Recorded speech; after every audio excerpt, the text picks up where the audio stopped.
This is a subject-specific presentation on math.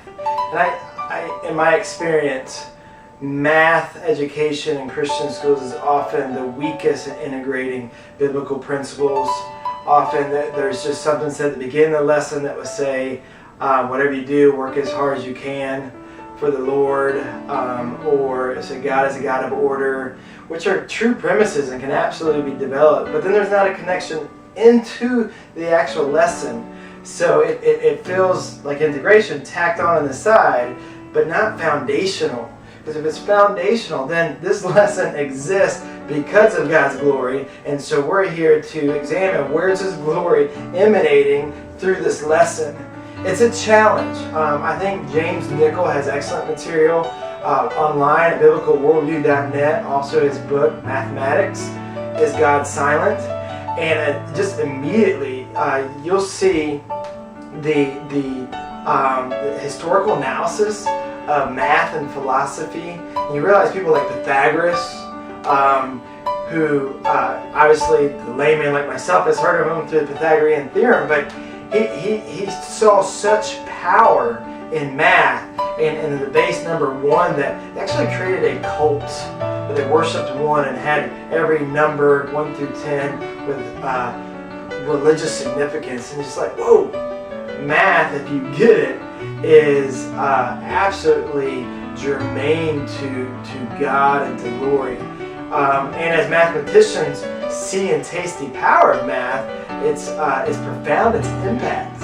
And so we'll get into that. But just initially, I just want to say, God is speaking loudly through math. And that'll be the first standard. And so if we're missing that, we're missing an awesome chance to just absolutely give students the skill to hear God speak. So we're taking the approach in each of our subjects to do the backwards mapping plan, to where you start off with the standards. This is what a student should be able to do. And then you plan assessment. So how do I do assessment? Formative, summative, to say, yes, the student is doing that. And then you get a lesson plan that says, okay, how do I get them there? And so our standards of math, our 7 standards, we talk you through them, and then we give you in the PowerPoint examples of how to flesh out these standards. And you don't have to do 135 totally new foundations in your lesson plans. Use these 7. Just keep going back and back and back, so when students graduate, they now have the skill set to say, through math, I can identify these overarching premises that reveal God's glory. So that's our goal. The first standard, really, it's the umbrella of all the standards. Just say, God is absolutely speaking through math. He's showing His design, His order. He's showing beauty and purposefulness. He's showing His vastness, His greatness. He's showing His detailedness. And math exposes all that. Math, in so many ways, is a language that expresses things that words can't. Just as music can express things of the soul that words can't, math does as well.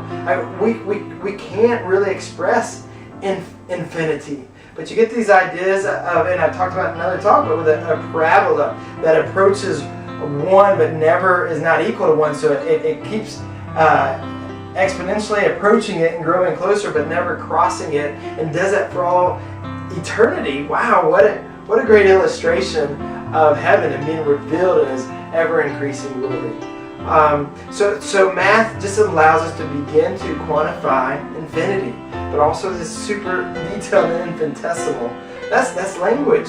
It's absolute language. We want students not to do hard work to please God to get through, but see where God's in it and do hard work because you want to find Him. The second one is order, and where I really developed the concept of seeing how God is an ordered God, the universe is ordered, it is how math is the bridge to science. Science's foundations secularly are based simply in a posteriori studies, empirical research, and all that's done by quantitative measures, which is math. And so through it we find all these major constants, whether it's gravity, it's understanding the laws of of conservation of mass and momentum, and to be able to trust in these constants, then to move forward in inductive theories in science.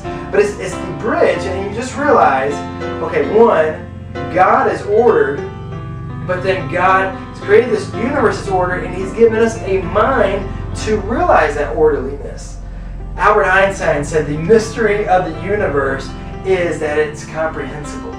You know, if it was chaos and we are just an accidental result of evolution, how do we know what we know? How do we know it's true? How can we trust in these constants? But they are constant. And what it tells us is we're not creating math, we're discovering math. We're discovering part of the mind of God, and we're discovering how He intentionally wants to talk to us. That's incredible. And then from the order, you see there's absolute clear purpose that shows up often in creation.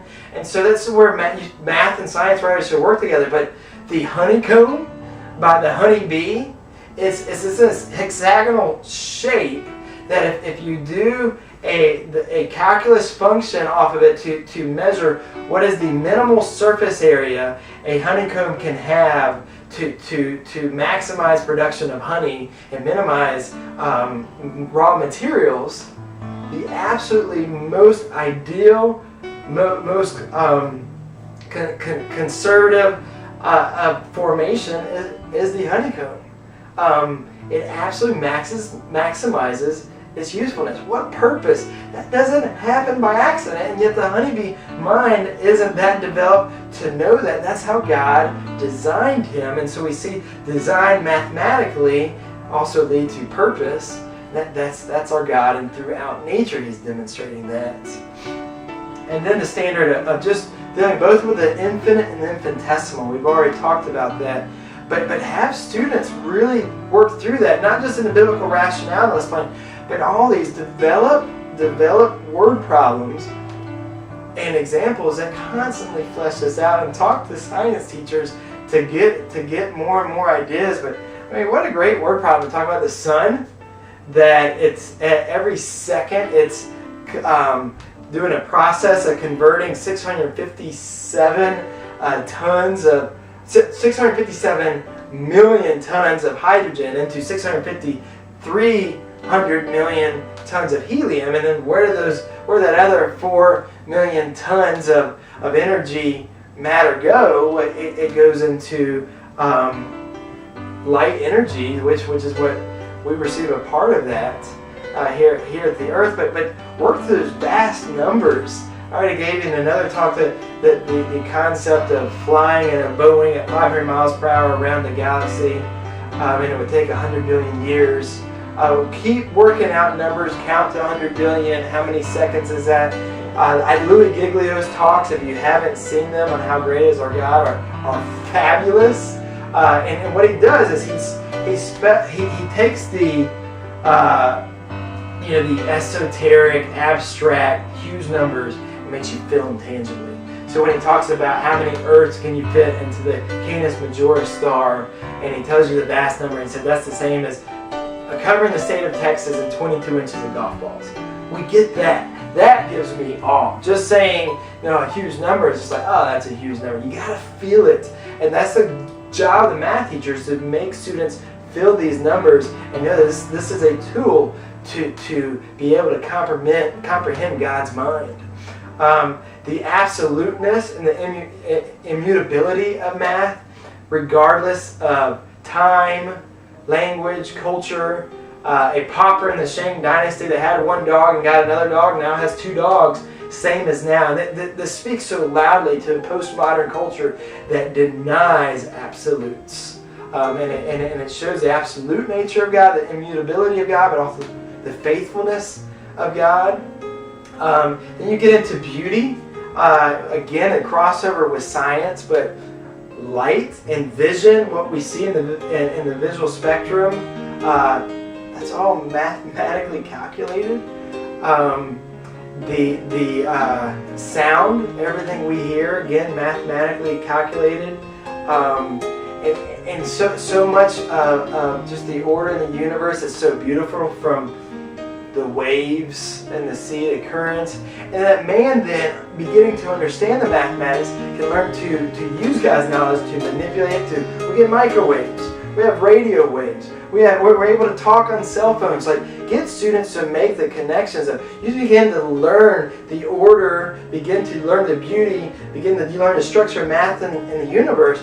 We can use it then to subdue the earth, which leads right into the last point, and whet students' appetite.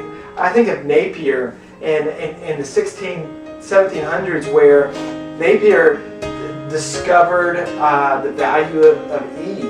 And then from that, we were able to build logarithms that led into calculus, and that led us to do architecture, to get into nuclear science, quantum physics, space exploration. Just jumped us from the progression, but previously going back to Euclid's geometry, it didn't allow for dealing with imaginary and complex numbers, and we got into infinity. But how mathematicians were able to discover, not create, but discover truths and patterns in the universe that are fabulous, that leads to more discovery and advancement in technology, and let students feel that technology. The binary numbers and computers, to feel technology and what it takes to propel a rocket outside of our atmosphere, beating the velocity of the rotation. Let them understand the pivotal nature of our tilt and the reception of the sun's light, and so it constantly interplays with science, because science is dependent on math.